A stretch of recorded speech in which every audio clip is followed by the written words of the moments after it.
Escravo precisa de reconhecimento, caramba! Ao contrário de vocês, a minha Bíblia não tem apenas uma página. E aí eu cruzo os meus braços e espero essa turminha aí do oba-oba vir me contraditar. Uma das doutrinas ensinadas pelos adventistas é afirmar que Jesus é o arcanjo Miguel. Enviaram para mim, por esses dias, um vídeo do Leandro Quadros, que é o bambambam aí dos adventistas, né? E nesse vídeo o Leandro Quadros afirmou que Jesus é o arcanjo Miguel, né? De antemão, não esqueça de deixar o seu like e verificar a sua inscrição aqui no nosso canal. Deixe o seu comentário também e ajude o nosso canal a crescer um pouquinho mais, tá bom? O Leandro Quadros, ele afirmou que Jesus é o arcanjo Miguel e usou o argumento que grandes teólogos da igreja, né, grandes nomes, entendiam que Jesus era o arcanjo Miguel, né? E ele cita, por exemplo, o clássico comentário do puritano Matthew Henry, cita Adam Clarke, né? Cita inclusive João Calvino, né? E ele usa a seguinte questão: ora, se aqueles grandes homens de Deus, grandes comentaristas evangélicos, que entendiam que Jesus é o arcanjo Miguel, e eles não são vistos hoje como heréticos, por que nós, adventistas, somos vistos como heréticos e como uma seita, né? É interessante, de antemão, é necessário destacar aqui, meus irmãos, que hoje nós não temos mais homens na categoria de apóstolos. É claro que se ligar a TV, você vai encontrar qualquer desvairado, lunático na TV, esses teleapóstolos que tem por aí, né? Arrogando o título de apóstolos, mas todos eles são falsos, tá bom? Mas hoje nós não temos mais homens que escrevem, né? Assim como os apóstolos do primeiro século escreviam. Nós não temos homens que escrevem de forma inerrante e infalível, assim como, por exemplo, o apóstolo Paulo ou o apóstolo Pedro escrevia. Meus irmãos, João Calvino, ele não escrevia sob inspiração do Espírito. Hoje, o máximo que grandes homens de Deus que nós conhecemos, até mesmo aqui no contexto do século XXI, quando eles escrevem, né, o máximo que esses autores eles escrevem é sob iluminação do Espírito, mas não sob inspiração do Espírito. O que eu quero dizer com isso é que você pode detectar, sim, erros, equívocos doutrinários nesses autores, nesses escritos. Nem João Calvino, os nossos adversários vão dizer: olha, as institutas da religião cristã é a Bíblia dos calvinistas.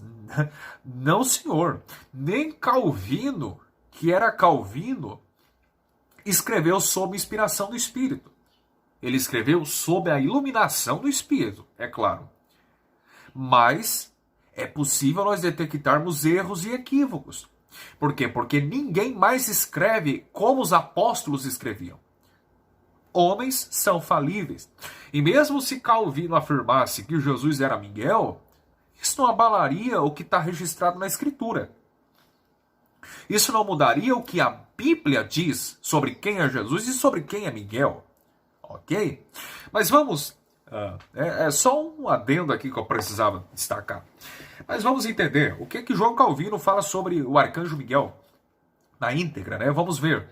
Supostamente, se ele afirmou que Jesus era Miguel, né? O Leandro Quadros, eu vou deixar o link aqui do vídeo dele aqui embaixo na descrição. É tudo nas claras aqui, né? Nada fica em oculto. Então, se quiser assistir, tem em torno de 7 minutos o vídeo. Você pode clicar no link e assistir o vídeo, tá bom? Do Leandro Quadros. O Leandro Quadros, ele não cita, não lê o comentário de Calvino, mas apenas cita. Eu vou fazer questão de ler, tá bom? Olha o comentário de Calvino, no livro de Daniel, capítulo 10, verso 13. O comentário na íntegra de Calvino. Olha o que ele diz. Alguns pensam que a palavra Miguel representa Cristo, e eu não me oponho a esta visão.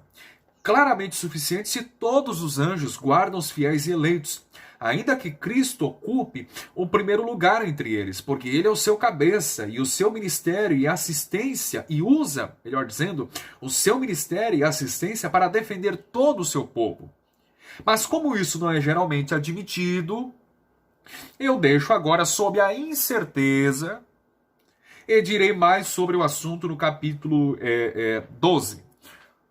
Note, meus irmãos, em primeiro plano, Calvino ele vai dizer o seguinte: alguns pensam que a palavra Miguel representa Cristo. Note, em primeiro lugar, né, que Calvino não está dizendo que é uma opinião dele, é uma interpretação dele. Calvino está dizendo, alguns pensam, ou seja, não é eu que questiono, deduzo, aquilato, penso, discorro, disserto, imagino. Não. Alguns pensam. E o que alguns pensam, Calvino? Alguns pensam que a palavra Miguel representa Cristo. Ok? Não é que alguns pensam que Miguel é Cristo, mas sim que ele representa Cristo. Tá, mas representa que sentido, Calvino? Calvino responde. Olha o que ele prossegue. Todos os anjos guardam os fiéis e eleitos, ainda que Cristo ocupe o primeiro lugar entre eles, porque ele quem Cristo, é o seu cabeça e usa o seu ministério e assistência para defender todo o seu povo.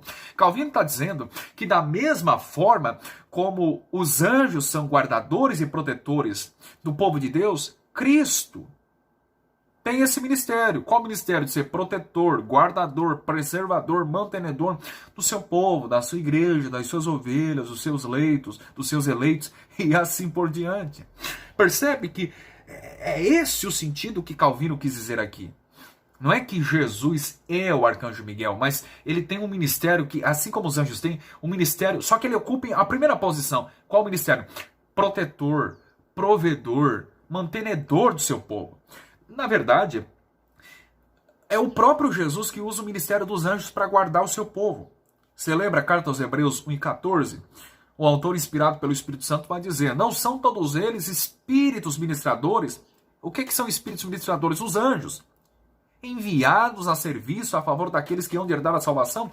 Note, o autor está dizendo que eles são enviados. Os anjos, eles são guardadores. De vez em quando eles não ficam, né, eu vou usar uma linguagem nossa aqui para entender um pouco, eles não ficam 24 horas no trono de Deus. A linguagem do céu é eterna, né? Então eles não ficam lá adorando 24 horas, mas de vez em quando os capirotos aparecem aqui, né, de moto. Percebe que os anjos não ficam 24 horas assim, digamos, no trono de Deus adorando. De vez em quando eles são enviados a serviço. Para quê? Para proteger, para preservar o povo. É isso que Calvino diz. Cristo tem esse mesmo ministério. Só que em primeiro lugar ele ocupa essa posição. Agora note o que Calvino vai destacar também. Agora no verso 21, capítulo 10 ainda de Daniel, ele diz assim, parecia que Deus, pelo menos por um tempo, deixara o seu povo sem ajuda e posteriormente 2 anjos foram enviados para lutar por eles. Em primeiro lugar, um único foi enviado a Daniel e em seguida Miguel, que alguns pensam, de novo, ser Cristo. E eu não me oponho a essa visão. Quando ele fala de um príncipe da igreja, e aparentemente esse título de modo algum pertence a nenhum anjo, mas é peculiar a Cristo. Quando Calvino diz aqui, usando a expressão que ele não se opõe a esta visão, é no sentido antítipo, ou seja, de que o título Miguel é um título representativo de Cristo, mas não no sentido de que ele é o próprio Cristo. Ok? Que de fato Cristo é o próprio Miguel. E agora, para fechar com chave de ouro, né? Calvino, como ele descreveu, no capítulo 12, verso 12, ele vai comentar. Muitos são unânimes em entender Miguel como Cristo, o cabeça da igreja. Mas, aparentemente, é melhor entender Miguel como o arcanjo. Esse sentido se revela de forma adequada, pois sob Cristo como cabeça, os anjos são guardiões da igreja. Qualquer que seja o verdadeiro significado, Deus é o preservador da sua igreja. Percebe? Pela mão de seu Filho unigênito. E porque os anjos estão sob o governo de Cristo. Ele pode confiar esta função a Miguel. Então ele fecha aqui com chave de ouro, não deixando dúvidas, né, sobre o posicionamento de Calvino. Mas os adventistas, eles vão se pautar nos escritos de Ellen White, né, a profetisa deles. Por exemplo, olha o que Ellen White comentando no livro Primeiros Escritos, página 164. Diz a senhora White: Moisés passou pela morte, mas Cristo desceu e lhe deu vida antes que seu corpo visse a corrupção. Estranho. Satanás procurou reter o corpo, pretendendo-o como seu. Mas Miguel ressuscitou Moisés e levou ao céu. Miguel ressuscitou Moisés. Satanás maldisse amargamente a Deus, acusando-o de injusto por permitir que sua presa lhe fosse tirada. Cristo, porém, não repreendeu a seu adversário. Note que claramente aqui ela está identificando Miguel como Cristo. Cristo, porém, não repreendeu seu adversário, embora fosse por sua tentação que o servo de Deus houvesse caído. Mansamente remeteu a seu pai, dizendo: o Senhor te repreenda. Em primeiro lugar, esse comentário de Ellen White é muito equivocado, né? Porque, em primeiro lugar, diz que Miguel ressuscitou Moisés, né? Estranho, realmente. Miguel ressuscitou Moisés. E a Bíblia diz de modo claro e explícito que é Jesus que vai ressuscitá-lo. Ou que, de um modo geral, Jesus é quem vai ressuscitar e não Miguel, ok? Nenhum anjo vai fazer isso, mas Jesus é quem vai ressuscitar os mortos, por ocasião da sua parousia, isto é, da sua vinda. Por exemplo, 1 Tessalonicenses 4, 16 a 17, 1 Coríntios 15, 51 ao 54. Ou seja, Jesus é quem vai ressuscitar os mortos e não Miguel. Então Miguel, em hipótese alguma, ressuscitou Moisés. Além disso, se Miguel ressuscitou Moisés, então Moisés de fato foi a primícia dos que dormem. E a Bíblia mostra, como por exemplo em 1 Coríntios 15, 20, que é Jesus que é a primícia dos que dormem. Mas agora Cristo ressuscitou dos mortos e foi feita as primícias dos que dormem. Então se afirmar que Miguel ressuscitou Moisés, então Moisés foi a primícia dos que morreram e não Jesus. É complicado. Mas continuando, o texto diz de Ellen White, né, que Cristo, porém, não repreendeu seu adversário, mas remeteu a seu pai, dizendo: o Senhor te repreenda. É contraditório com o ensino da Escritura, porque a Bíblia sempre mostra Jesus expulsando Satanás e os demônios de um modo geral. Por exemplo, ele falou isso para Pedro, né? Jesus se dirigiu, olhou para Satanás e disse: para trás de mim, Satanás. Ok? Em Mateus 16, verso 23. Em outra ocasião, lá no deserto da tentação, em Mateus capítulo 4, Jesus repreendeu o diabo por 3 vezes. Então nós temos a Escritura mostrando Jesus sempre expulsando e repreendendo Satanás, repreendendo demônios. Mas nunca vemos anjos fazendo isso. Então na carta de Judas, né, que é o comentário de Ellen White, verso 9, quando Miguel disputava com o corpo de Moisés, disputava com o diabo, né? E depois disse: o Senhor te repreenda. Então aqui não se aplica ao arcanjo, não se aplica a Jesus, mas ao próprio arcanjo Miguel, que mesmo ocupando uma posição elevada, sendo arcanjo, né, anjo-chefe, é o sentido, mesmo assim ele não usou palavra de maldição, mas ele disse: o Senhor te repreenda. Ele se dirigiu exatamente para Jesus, é o oposto. Não é que Jesus era o arcanjo Miguel, porque Jesus sempre expulsou demônios, sempre repreendeu o diabo e seu ministério físico terreno. Então, ele deveria ter repreendido aqui também, se ele porventura fosse Miguel aqui em Judas verso 9, né? Então a Bíblia mostra isso com muita clareza, né? Além disso, anjos não aceitam adoração. Você sabia disso? Por exemplo, na ilha de Patmos, o apóstolo João vê um anjo. E quando ele vai adorá-lo, o anjo diz assim: olha, não faça tal. Adore somente a Deus. Por quê? Porque anjo não aceita adoração. E se Jesus fosse Miguel, ele não aceitaria adoração em seu ministério terreno também. Por quê? Porque Jesus sempre aceitou adoração. Na verdade, os anjos o adoram.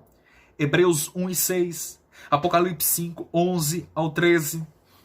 Então percebe que Jesus não pode ser o arcanjo Miguel, porque anjos não aceitam adoração, e Jesus sempre aceitou a adoração, e faz com que anjos o adorem também. Percebe? Esses são os equívocos, né, do comentário de Ellen White e dos Adventistas do Sétimo Dia. Observe que o texto bíblico da carta de Judas, verso 9, diz que o arcanjo Miguel não ousou pronunciar a palavra de maldição, mas disse: o Senhor te repreenda. A palavra grega ali para Senhor, no texto greco-iné, é a palavra grega Kyrios. E a palavra grega Kyrios é um termo no Novo Testamento comumente usado para se referir à pessoa de Jesus. Ok? Existe uma palavra grega específica, né, que é comumente usada para se referir a Deus, o Pai, como Senhor. E é a palavra grega déspotes.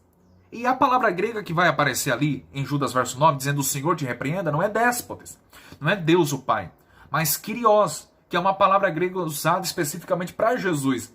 Então, é muito claro que o arcanjo Miguel estava dizendo o seguinte: olha, Jesus te repreende. O Senhor, Kyrios, te repreenda. Ok, meus irmãos? Não esqueça de deixar o seu like. O link para a compra do meu livro também estará aqui embaixo na descrição, ok? Eu espero tê-los ajudado. Abraço.